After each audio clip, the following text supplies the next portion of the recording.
Welcome back to my channel, Star Booze. Parker Schnabel, the face of Gold Rush. The youngest prodigy to ever pull millions from the frozen earth or no more. He's behind the controls of an excavator. Behind sealed doors following a crushing one of the most surprising verdicts. Environmental. Cases in mining. History, Schnabel's gold empire has halted. Cold, and the sentence handed down, life. Imprisonment, no parole, no appeals left. This is the same Parker who has utilized college fund to begin a mining enterprise. Who mined over $13 million worth of gold? By 24, who transformed mud into television.gold and earned $24 million during season 14 alone, but now has $16 million. From this year sits frozen his dominion. Creek claims are being investigated. Fans are left with one burning question. How did the most disciplined hardest? A working miner in TV history can range from legend to keep away Parker Schnabel's no stranger to pressure he has been in. He has been playing the gold game since he was a teenager. He had already withdrawn $13 millions of dollars worth of gold, extracted from the ground. In season 14 alone, his crew brought in $24 million. And now in season 15, with the gold prices are at an all-time high. He should be sitting nicely, but instead, he's on the verge of financial collapse. A breakdown. And now something more, darker, because between chasing ounces and seeking legacy, Parker creates, one decision can alter everything, and this is where the plot takes a turn. Straight into a courtroom, headed into this season. Parker had one number on. His, keep in mind that the aim was 10,000 ounces at current gold prices.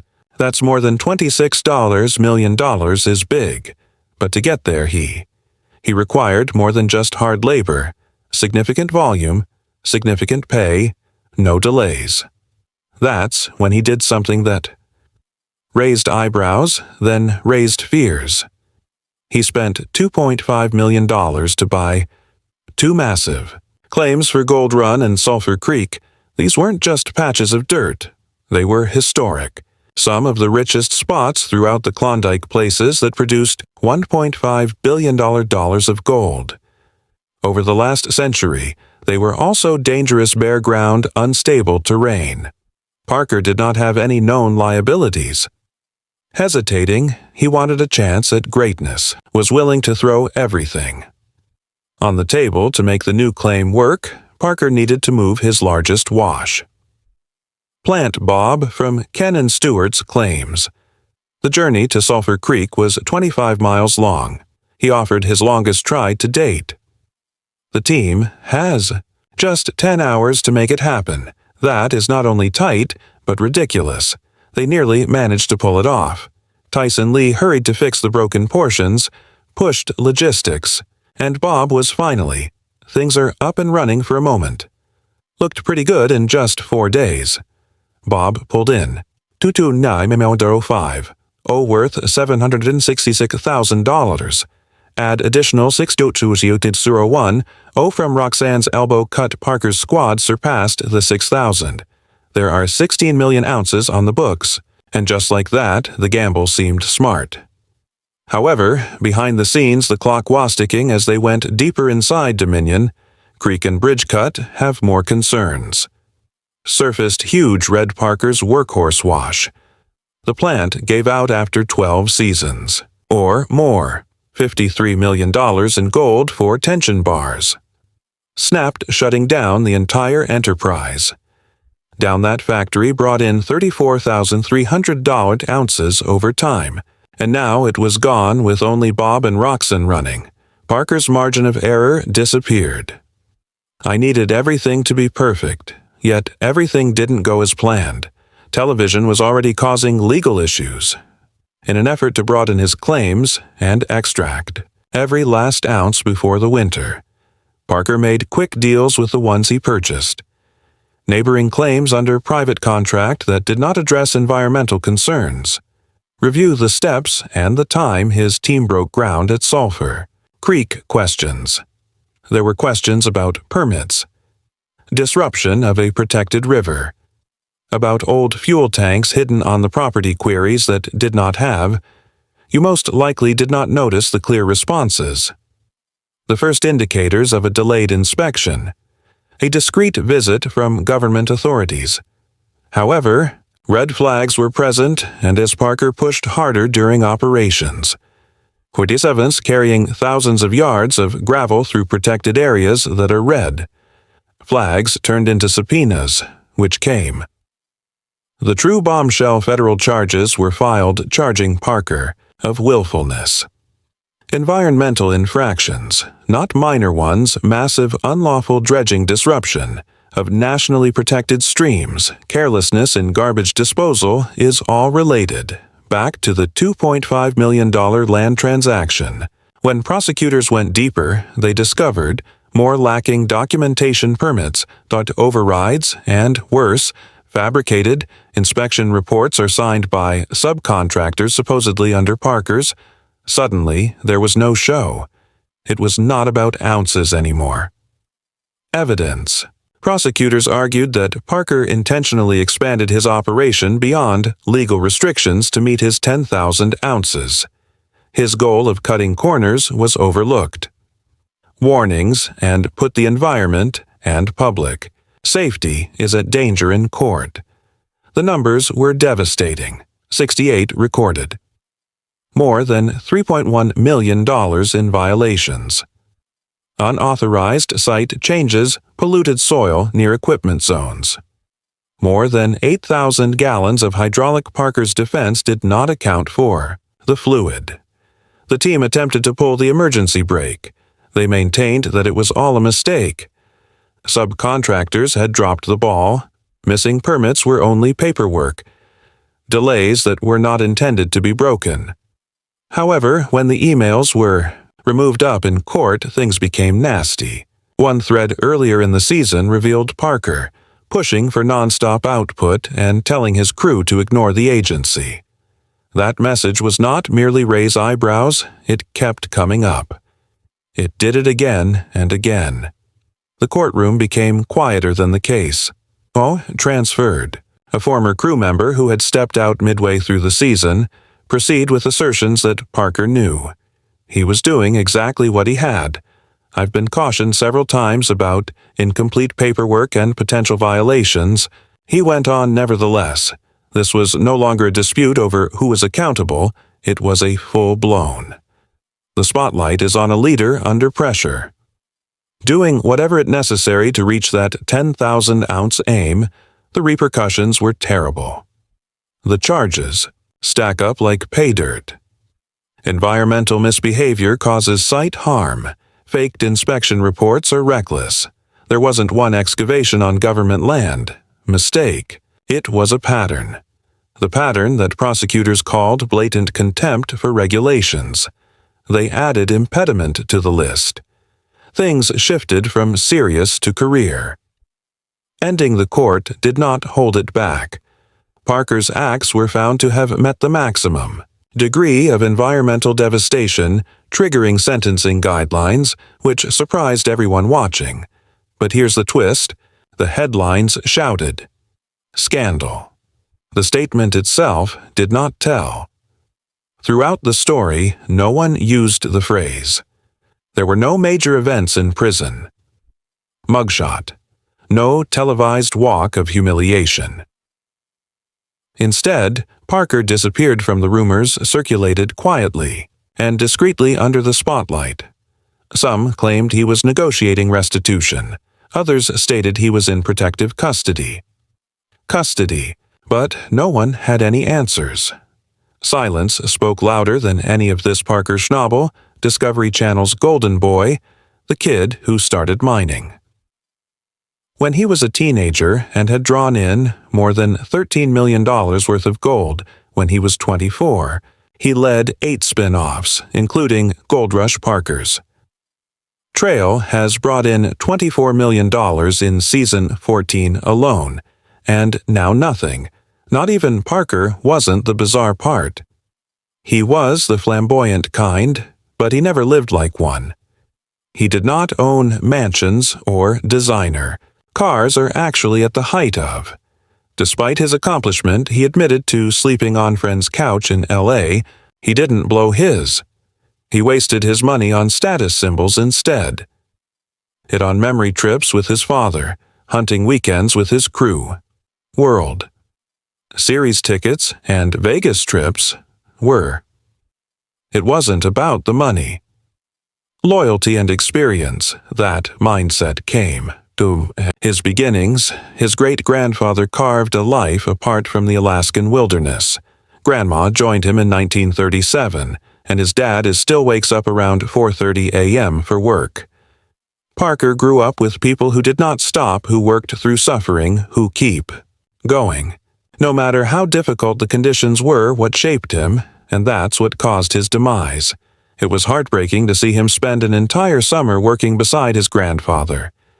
Every night, we share meals, stories that span generations, he says. He hopes he could remember. He valued recorded information more than any gold bar Parker always understood. That money passes. What matters is legacy, which is now at stake. Season 15 was meant to be his. Comeback, his breakout year, the one where he reached 10,000 ounces and blew the "It is the season, not the competition." People are calling it cursed equipment. Breakdowns allow nightmares to occur consecutively. Legal dangers were all stacked against as Parker tried to stay.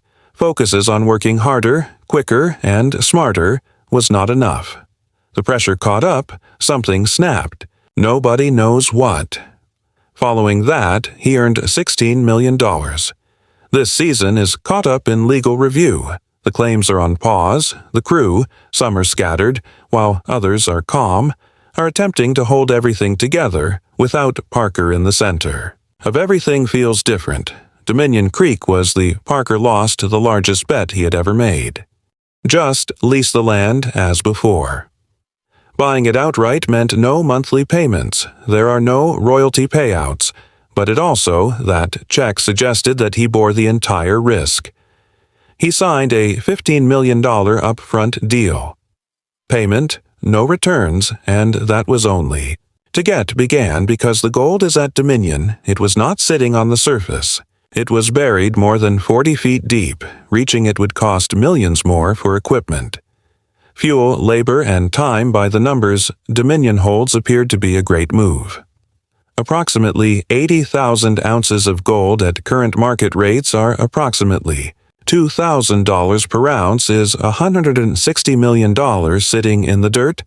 Parker did not simply regard it as a mine. He viewed it as a future if he could pull 10,000 ounces every year for 6 seasons. He'd get there. That was the goal, was the template, but there was one catch. He had only 6 years left on the water, licenses and permits, and then no guaranteed if regulators failed to renew. The license, everything left in the ground, would be a complete loss. So, Parker did what he typically does. He went all in and his crew began moving dirt. The millions, 25 million bank accounts over, the life of a claim that fails to more than 4 million yards each season. When you actually move that stuff, expands, making it closer to 30 million yards, that amount of. The workload is not only exhausting, but crushing machinery breaks.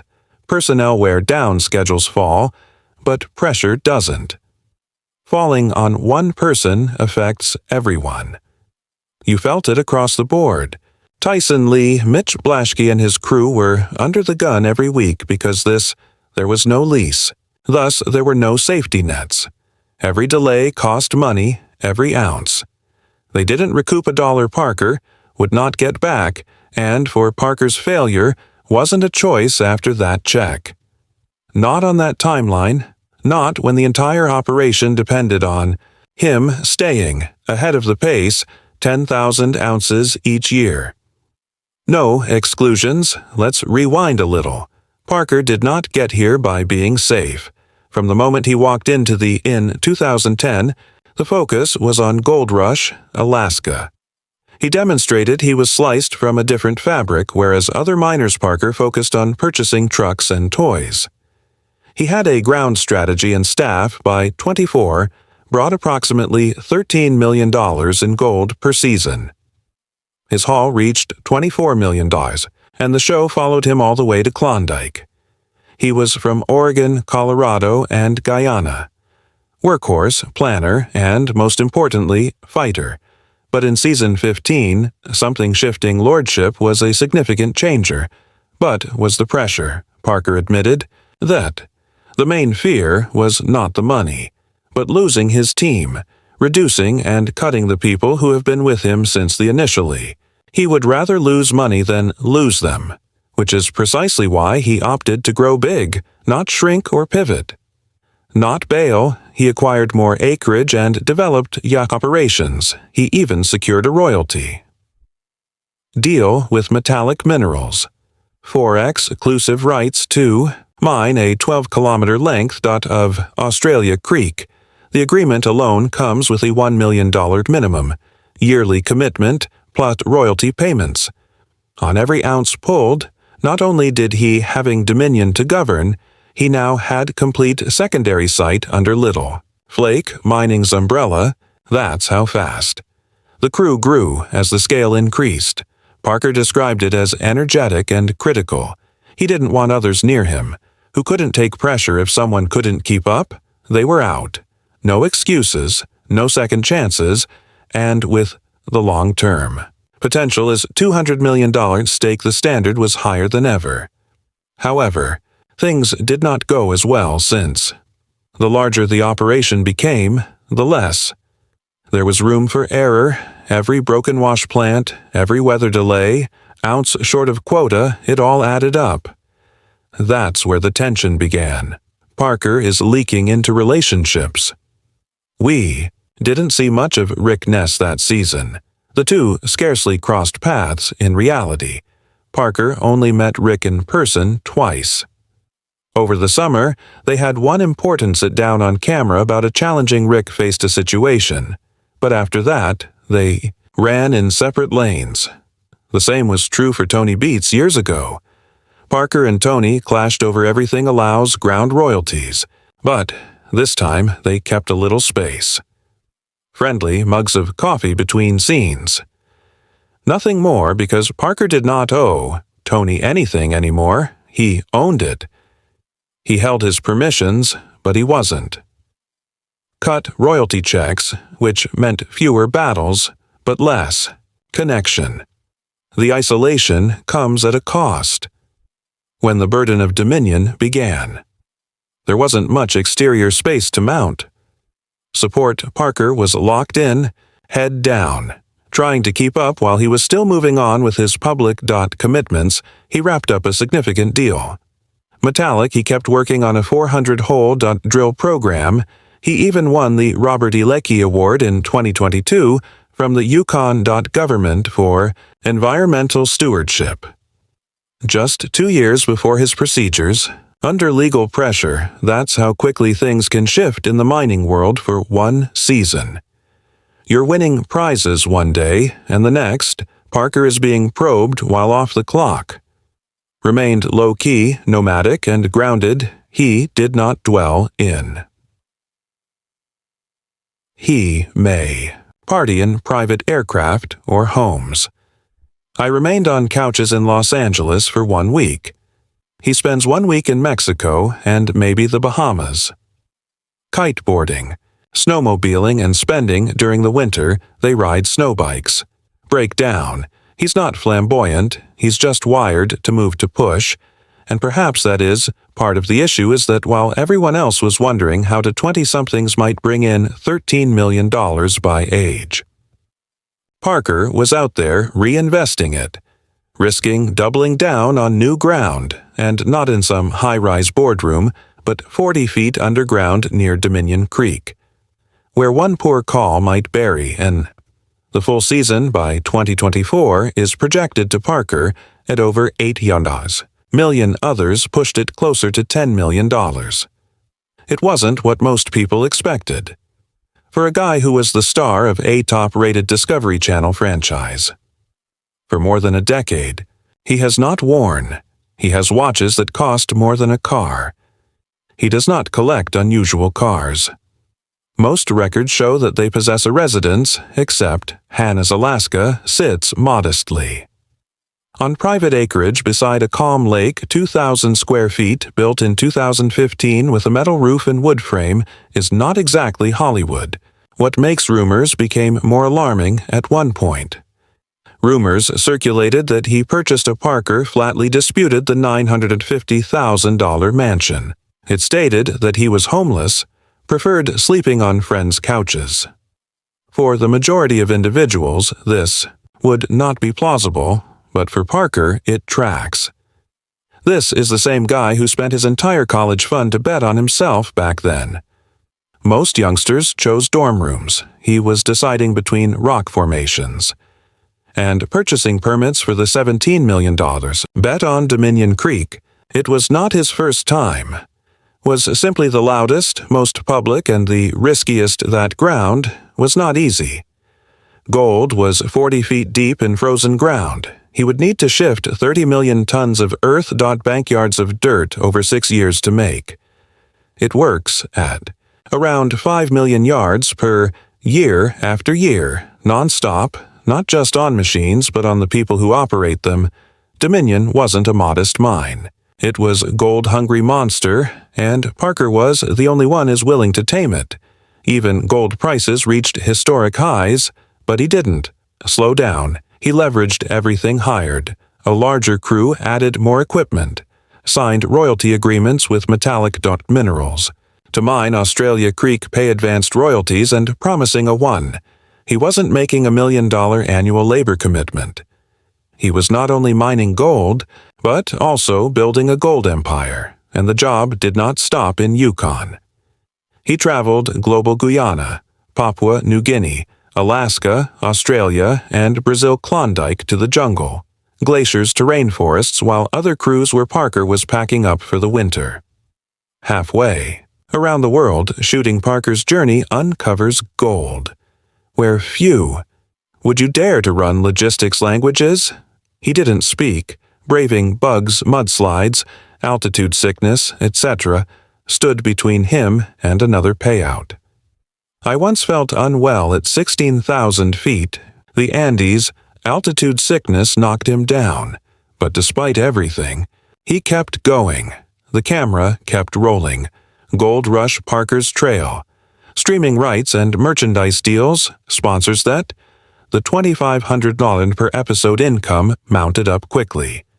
Some claims indicate he brings in more than $4 million annually when you factor in mining, profits, TV payouts, and licensing. His crew earns anywhere from $10,000 to $25,000 per episode. Is a machine a lucrative one? But here's even with millions. All of the programs with the whole Parker was never interested in the mining world. He wasn't actually after the money. Chasing legacy, attempting to live up to his, trying to meet my grandfather's expectations.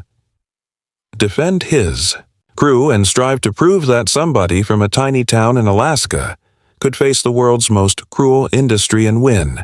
Therefore, this moment hits harder than everyone imagined. This is not a celebrity caught up in.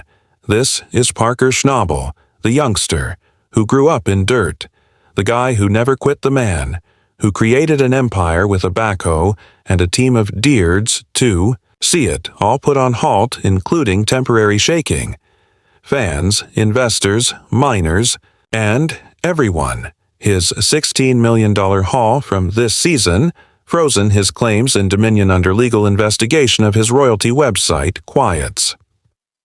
The future is uncertain, and Discovery continues to air season 15 episodes. Everyone recognizes the elephant, nay, the room. Nobody says it, but everybody feels it. So the issue is, does Parker come back, stronger than ever, or does this chapter mark the end of the golden run?